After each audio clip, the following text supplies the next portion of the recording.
বহিঃশক্তির ষড়যন্ত্রে দেশের মধ্যে বিভাজন সৃষ্টি করা হচ্ছে বলে মন্তব্য করেছেন জাতীয় নাগরিক পার্টির আহ্বায়ক নাহিদ ইসলাম।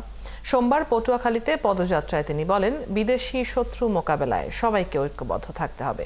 মুজিববাদী সংবিধান টিকিয়ে রেখে বিএনপি চাঁদাবাজ ও মুজিববাদের পাহারাদার হিসেবে আবির্ভূত হয়েছে বলেও মনে করেন এনসিপি আহ্বায়ক।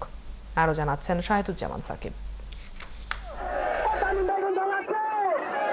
জুলাই পদযাত্রার 14তম দিনে জাতীয় নাগরিক পার্টি এনসিপির কেন্দ্রীয় নেতারা আসেন পটুয়াখালীতে।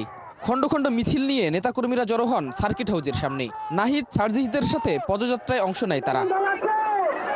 এ সময় এনসিপির দক্ষিণাঞ্চলের মুখ্য সংগঠক হাসনাত আব্দুল্লাহ বলেন, জেলায় জেলায় ঘুরে মানুষের চাওয়ার ভিত্তিতে রাজনৈতিক ইস্তেহার তৈরি করবে এনসিপি। হাসিনার পতনের জন্য এক দফা দেওয়া হয়েছিল, আগামী 3 আগস্ট আমরা আবার শহীদ মিনারে একত্রিত হব। গত বছরের 3 আগস্ট ছিল হাসিনা পতনের ইস্তেহার, এই বছরের 3 আগস্ট হবে স্বৈরাচার মুক্ত বাংলাদেশ গঠনের ইস্তেহার। দলের আহ্বায়ক নাহিদ ইসলাম অভিযোগ করেন, মুজিববাদী সংবিধানের পাহারাদার হিসেবে আবির্ভূত হয়েছে বিএনপি। বিএনপি এখন চাঁদাবাজদের দল তৈরি হয়েছে, সন্ত্রাসদের দল তৈরি হয়েছে, মুজিববাদের নতুন পাহারাদার হিসেবে আবির্ভূত হয়েছে।